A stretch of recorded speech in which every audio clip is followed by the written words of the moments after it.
Welcome to your pre-calculus course with Mr. D Math.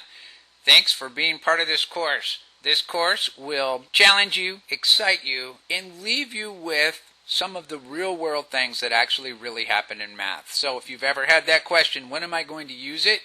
Well, you're going to at least see some answers to that question, and then you may or may not be the person doing that and finding the answers to those questions, but at least you'll know where the answers exist. And what it all comes together of all the work you've done is when you begin your journey in calculus.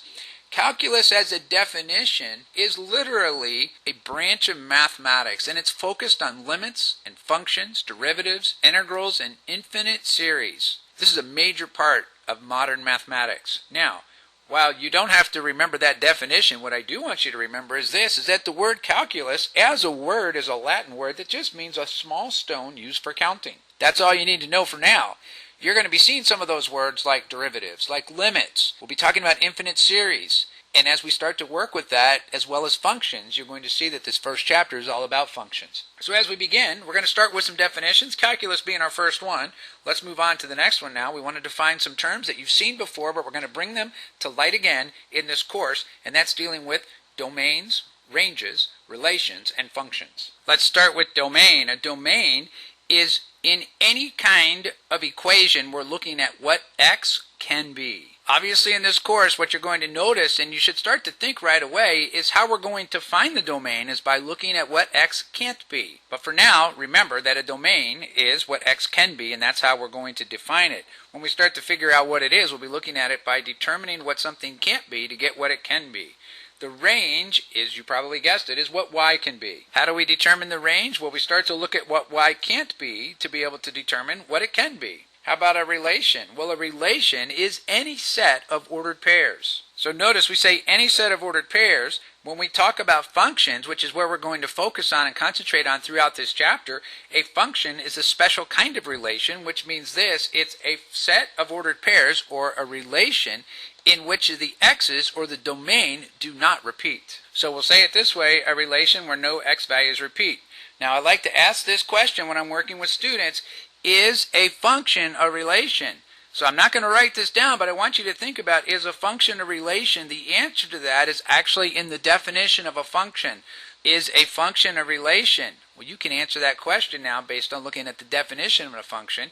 The other question would be, is a relation a function? Well, look at the definition of a relation, and does it say whether it's a function or not? You'll have to figure that out as well, but you'll be able to check that in the solution area of your coursework. Let's continue on now about looking at how to work with what we call the vertical line test. In this example, we see that we have a graph, and I wrote the equation of the graph. We're going to be working with the equations of the graph upcoming in this chapter. For now, you're going to be just dealing with the graph itself and determining, is this graph a function? How you're going to do that is by what we call using a vertical line test. We're also going to look at another method we call called mapping.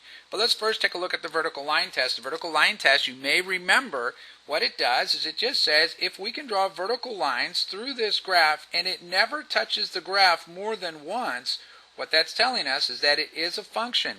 Determine if this is a function or not. We would say yes, it is a function. Why is it a function? It's a function because no x's repeat. What would make an x repeat? Well, any vertical line is going to be a line where we have x equals a number. If I look at this sign right here, I can see that this is the line x equals -2, this vertical line.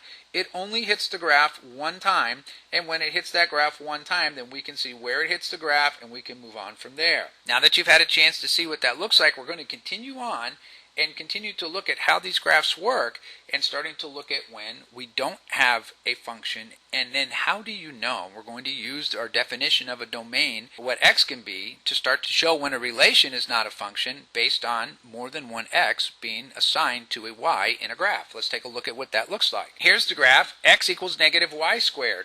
Now if we start with the vertical line test, we're going to see that this is not a function, and you can see right here, if I go right down this line right here, I can see this is not a function. Why is it not a function? Because it hit the graph 2 times.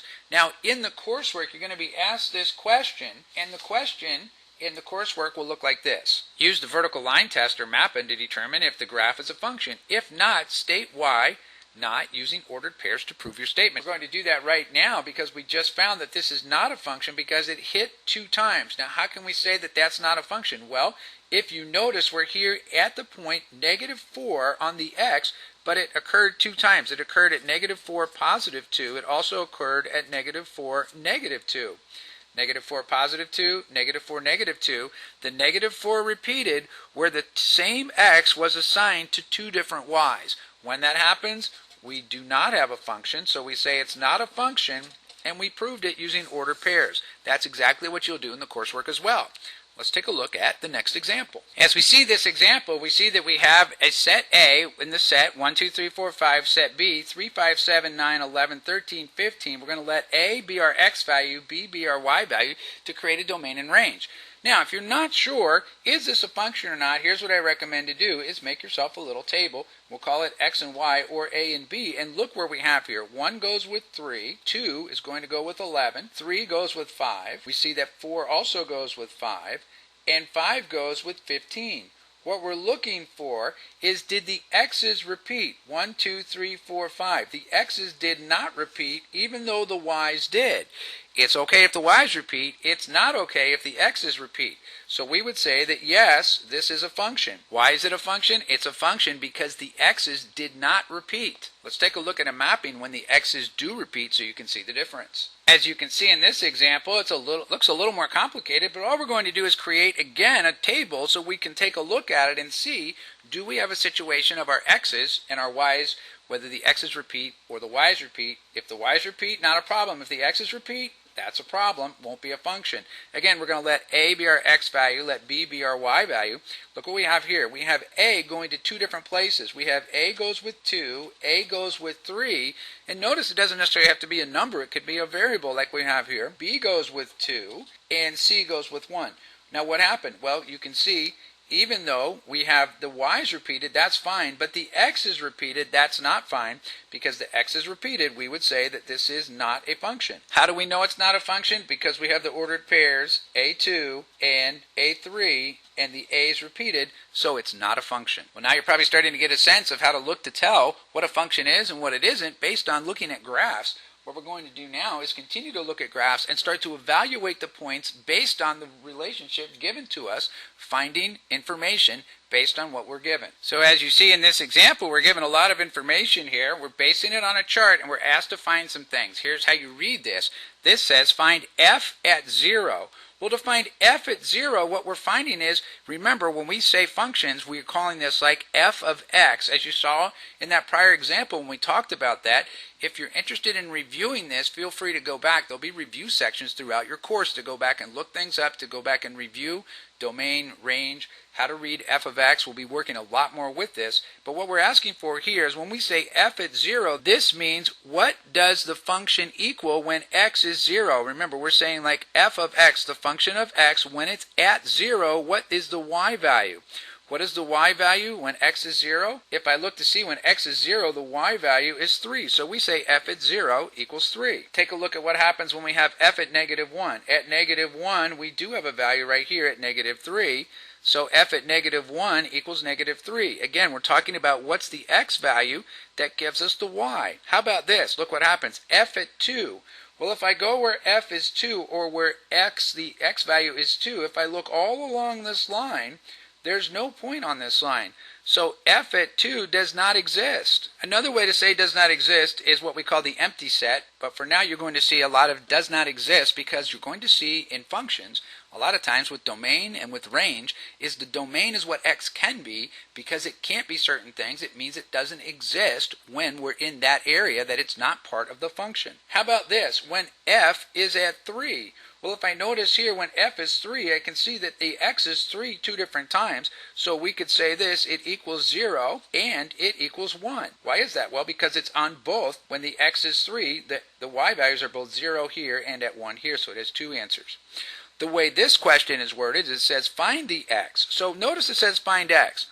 I want you to think about that for a second. If this says find x, then they must be telling us what y equals. Another way to say that is this is what f of x is. F of x is a fancy way to say y. So we're saying this, find x if y equals -2, or find x when the function equals -2, when that y value is -2. I'm trying to find out, is there any time along the y where it's -2? And notice I'm going to go horizontally along -2, and I can see right there, there's a y value at -2 right here. And we would say that that's going to be finding x is going to be at 4, so we would say that x equals 4. Now we see this next one where it says find x if f of x equals 2. I'll go along the line where y equals 2 and notice there are no points at all along where y equals 2, so what happens? We say this does not exist. And just like that, we're starting to determine and evaluate functions and relations based on information, finding out what, based on the domain, given the domain, what's the range? Or what's the x value and the y value based on whether you have the x or the y to find out. And as you can see, sometimes things don't exist. Well, let's take a look at the next example. As you can see in this example, we're given an equation that says this: y equals x squared plus x minus 6. Another way to say that is f of x equals x squared plus x minus 6. We're going to go in and find these values now based on what we're given. We're saying that we're going to find f at negative 0.5. What I'm looking for is where is an x value? Again, this is our x values. What's the y value when x equals negative 0.5? Well, I can see right here, if I go down along the line, and I can see right here, I'm given this negative 0.5, and at negative 6.25 is what the y value is, and that's actually the vertex of that parabola, which we'll be studying later on. But what we want to look at right now is finding those points, and we can see this is the x value. Notice here, we're finding x down here. Right now, this is what we actually are given the x to find y. Next one says this: find f at 2. Well, where's f at 2? Well, when x is 2, we're right here on the graph right here where that's going to say that y equals 0. So the function equals 0 when the x value is at 2, or the domain at 2. How about when the domain is at negative 3? Well, notice again it was also at 0, but you can see even though it was both 0 both times, the x's never repeat in this. This is a function even though some of the y's repeat. What we're asking now is if f of x equals 6, and again we're going to be looking along this horizontal line at y equals 6 to look for what x values we have, and we can see there's 2. We can say that x equals negative 4, and we can also say that x equals 3. Now notice the x's don't repeat, just the 6 does, and that's the answer to this question right here, that we're finding what x equals when f of x equals 6. Now notice here we're saying find x if f of x equals negative 7. Negative 7 would be down along this line right here. Notice how it's not on the graph at all. So here we would say at negative 7 that this does not exist. And so we'll be able to write that right in that way as well. It does not exist at that point. So now that you've had a chance to see how these work with the graphs, you'll be able to work with these when you're looking at your coursework as well. Well, given that, let's take a look at our next example. Get used to seeing this format. F at x plus h minus f of x over h. We call this the difference quotient. It is used in calculus all the time, which is why we're going to introduce it in pre-calculus right now. What's it used for? Well, consider that when we're working with the difference quotient, I want you to think about terms about difference and quotient. We're subtracting things and creating a quotient or a fraction. That should remind you of something. A difference is like another way to say a change in something. A change in something would refer back to algebra when we talked about the change in y over the change in x. The difference quotient relates to and works with rates of change. Rates of change are something that you'll see in calculus over and over and over again.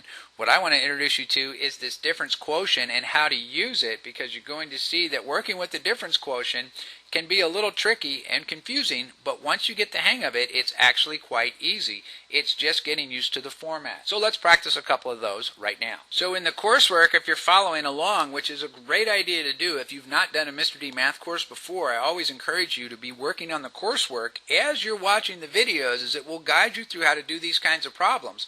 Let's take a look at this. We're asked to find, by finding the difference quotient, f of x plus h minus f of x over h, by letting f of x equal 3x plus 2. What does that look like? Well, it looks like this. What we're going to be doing is going back and reviewing again. We're going to be working with functions, and here's how it's going to look. If we were going to find f of x plus h, well, let's take a look at what that would be. F at x plus h would simply be this, is that whatever the x value is here, we're going to take it out and replace it with what's in here. So we're really looking at this. We're taking a look at 3, and instead of x, we're going to put in x plus h. We still keep the plus 2. Well, we can work with that now and find out that because we've worked with this, we can see what it equals. It will equal 3x plus 3h plus 2. That's what f at x plus h equals. Now that we've found that, we can go in and we can find out what f of x plus h minus f of x over h equals, and it's going to look like this. We know that f at x plus h is the same right here. What it's going to look like is this, is we're going to say we're going to have 3x plus 3h plus 2. Now notice that we have a minus sign. Minus what? minus f of x. But it's minus, and this is where it gets tricky, it's minus the whole f of x, and the whole f of x is right here at 3x minus 2. I'm going to put that in parentheses. Very important to put it in parentheses, and you'll see why in just a moment. Over what? Over h, as we just said. Well, we're going to simplify this now, and this is why putting it in parentheses is so important. And again, what is this allowing us to do? It's allowing us to look at a rate of change with introducing a new variable h into an existing equation like f of x equaling 3x plus 2. Again, for now, this is just to get you used to it. You're going to be seeing applications of this later on in the course. Let's take a look at this and simplify it. It's going to look like this. 3x plus 3h plus 2, but watch what's going to happen. The minus sign, or the negative, distributes through and creates a negative 3x and a negative 2 all over h. What we're trying to do now is combine some like terms wherever possible, but you're going to see this. 3x minus 3x cancels out. 2 minus 2 cancels out. We're left with 3h over h. But the h's cancel out, and we're just left with 3. What it did was it created a rate of change of 3, and I want you to think about that. A rate of change at 3, if you look at this being a linear line, look at the slope is 3. And you could say, well, couldn't I just say it's 3? Well, you could if you knew that, but if you didn't know that, then you want to work with that and go on from here.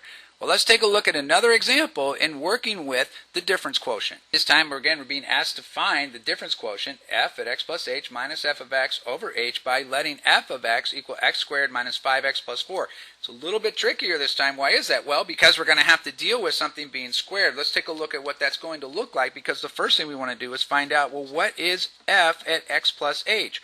Well, this is a little trickier because we're going to have to put in x plus h every time we see an x. And again, this is going to have you practice things all the way back from Algebra 1. Every time we see an x, put in x plus h. So now we have x plus h squared minus 5 times x plus h plus 4. But we can find out what f at x plus h now equals. We're going to actually multiply this out or distribute it, x plus h times x plus h. We still have minus 5 times x plus h as well as plus 4. It's going to look like this. F at x plus h is going to be this way. X times x will be x squared. X times h will be literally an xh. Then we're going to have h times x, which is another xh. And notice that I'm not going to write it hx, I'm going to write it xh, so they become like terms.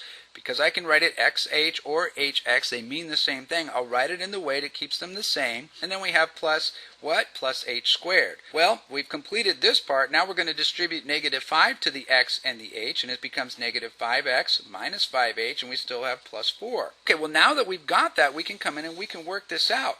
Now, there may be some things for some like terms to combine here, and actually the only things that are the same are the xh's, and we'll combine those in just a second.